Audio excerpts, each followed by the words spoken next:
woke up to the sound of someone knocking on my window. You Allen was. My room was on the second floor. Don't know if you believe in the Amityville stories. Most people treat them like campfire tales or movie scripts exaggerated and sold for shock value. But a few years ago, I stayed in a bed and breakfast just a short walk from the infamous house. It wasn't intentional. I was in town for work and the place had good reviews online. Only after checking in did the owner casually mention that some guests like to peek at the old DVO place. I brushed it off. I've never been the type to obsess over ghost stories. Still, as I unpacked my bag that night, I couldn't ignore how close I was. Through the bare trees out back, I could see the silhouette of the Amityville House. Its quarter-moon windows glowing faintly from a distant street light. The bed and breakfast was charming in daylight, but after midnight, it felt uncomfortably still. The kind of quiet where you can hear your own heartbeat. The air was oddly cold, as if the radiator had stopped working. Yet the creaks in the old woods seemed louder than they should. I tried telling myself it was just an old building settling. I fell asleep sometime after midnight. When I woke, it was pitch black except for the faint glow of the alarm clock. The red numbers glared back at me, 3:15 a.m. My body felt heavy, my mouth dry, and then I heard it. Knock, dot, knock, dot, knock.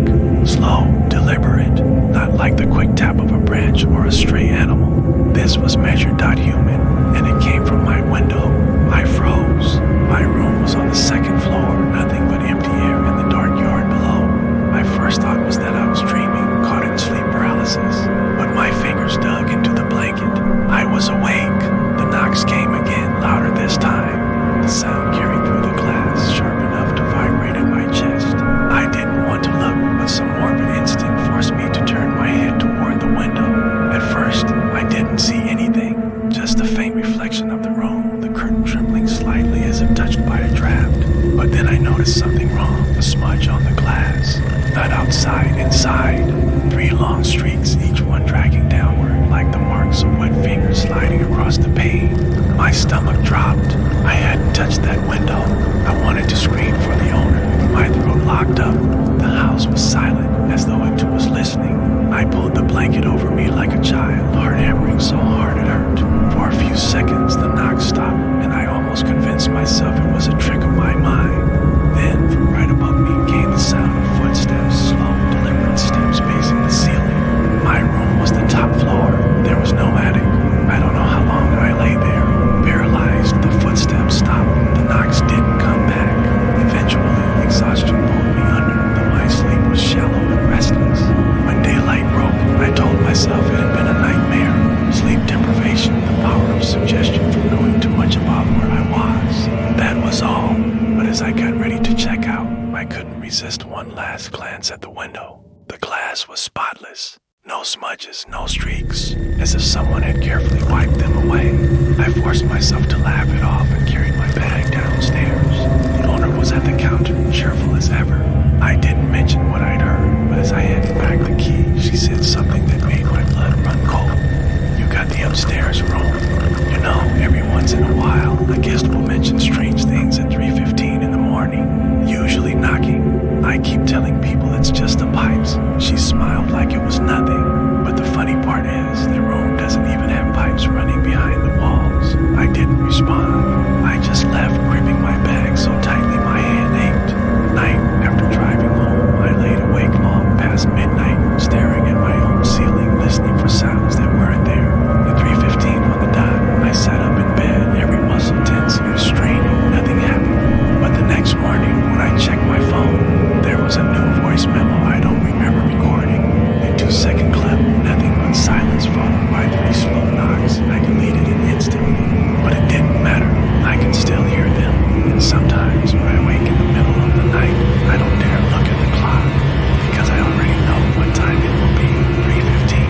And sometimes, when I finally get the courage to glance at the window, I swear I see the faint streak of a finger sliding down the glass.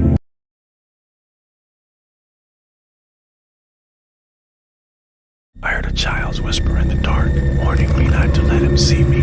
Seconds later, the basement lights cut out. I've always considered myself a skeptic.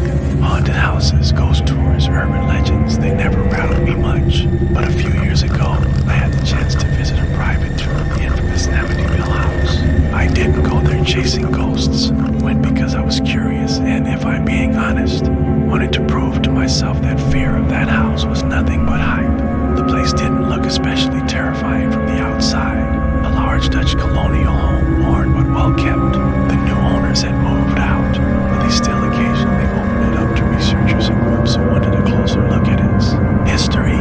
The air inside felt heavy the second I walked in. Not cold exactly, but still thick, like humidity without heat. The house smelled faintly of mildew, with a strange sweetness underneath, like old flowers left to rot. Our guide gave us the typical rundown of the D-Field murders in '74, the Lutz family's terrifying experiences, and the stories that built a legacy of horror. I kept my cool through most of it. Some guests gasped when doors creaked or when a draft rattled the window, but I chalked it up to the age of the place.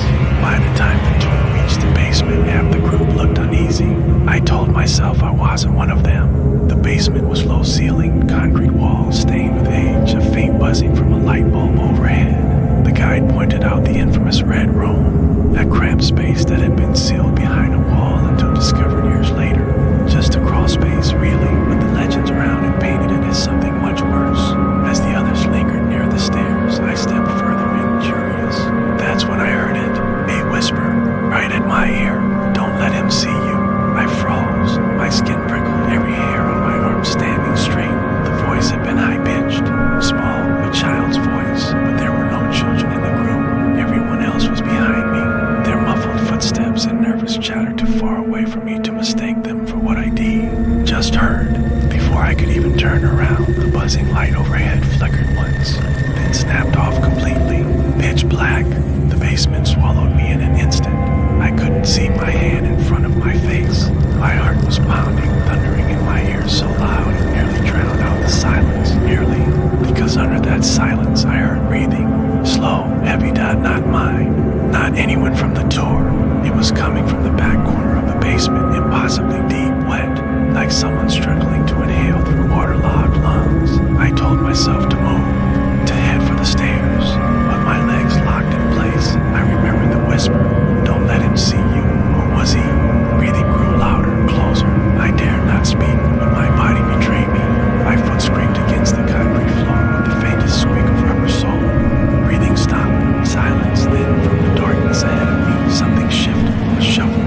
Deliberate, dragging. It was the unmistakable sound of someone stepping closer, but too slow, too unnatural, like bones grinding against each other with every movement. I tried to back away, but the space felt smaller now, the air pressing it. My hand grazed the wall, searching blindly for some kind of switch, doorknob, anything. Then right in front of my face, 2 inches from me, came a sound I'll never forget. Fingernails raking down concrete. The screech was deafening in the silence, and it was high, deliberate, like it wanted me to know it was there. I couldn't breathe. I couldn't scream. All I could do was wait. Then, as suddenly as they went out, the basement lights flicked back on. The room was empty. The stained walls, the concrete floor, the crawl space, all perfectly still. No footprints, no marks on the walls, no sign of anything. The others were still near the stairs, staring at me, asking why I looked so pale. I didn't answer. I couldn't. I hurried out, refusing to look back at the basement when the guide asked if something happened. I lied, said I just got dizzy in the dark, but I couldn't shake what I heard. Even now, years later, when the house is mentioned on TV or online, my stomach knots. I don't think I was supposed to hear that child's warning. And sometimes, late at night, I swear I hear that same whisper again, close to my ear. Don't let him see you. The only problem is, the whisper doesn't just come when I think of Amityville. It comes when I'm alone, and it always comes right before the lights go out.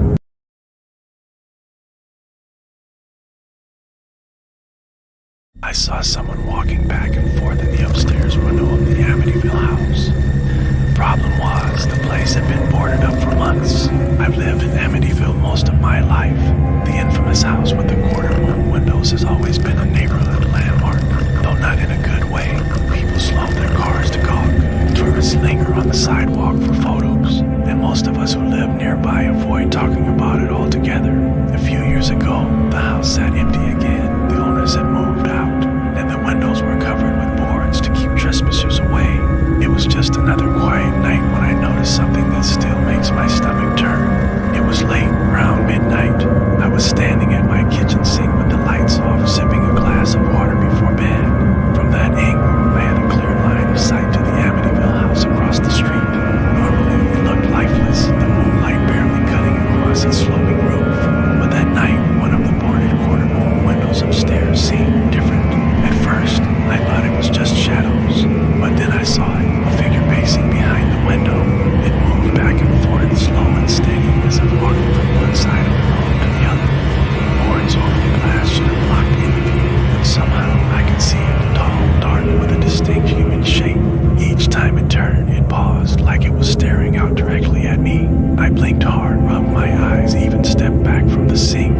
When I looked again, the figure was still there, moving in that same mechanical rhythm. I told myself it had to be my imagination, that trick of the street light, maybe a shadow from a passing car, but the street was dead silent. No cars, no wind, no movement at all. Curiosity got the better of me. I set the glass down and stepped outside onto my porch. The night air was colder than I expected, crisp enough that I could see my breath. From this closer angle, the boards on the windows were clear as day, solid, intact, no gaps, yet the figure kept pacing. Behind them, faint but undeniable, I felt a chill crawl down my spine. I wanted to call out, but something in me knew that was a terrible idea. Instead, I just watched, and then, as if aware I was standing there, the figure stopped. It froze mid-step and turned fully toward the window. It didn't move. I couldn't see a face, just the outline, but the stillness of it was worse than the pacing. I stood there for what felt like forever, rooted to the spot, every instinct telling me to run back inside, but my body refusing to obey. Finally, I forced myself to look away. When I glanced back only a second later, the window was empty. No figure, just boards and darkness. Went back inside, locked the door, and tried to convince myself it hadn't happened. The next morning, daylight made everything look harmless. The house sat quiet as usual, its windows sealed. I nearly laughed at myself for being so shaken, nearly. At night, though, I couldn't resist checking again. At almost the exact same time, midnight, I turned off the lights in my kitchen and peered out the window. The figure was back, but this time it wasn't pacing. It was pressed right against the glass. I couldn't see details, but I could feel it, the weight of something watching me from behind those boards. Its shape was sharp and deliberate now, like it wanted me to notice. I slammed the curtain shut and refused to look again. I didn't sleep that night, every creak of the house making me jump. The next day, I called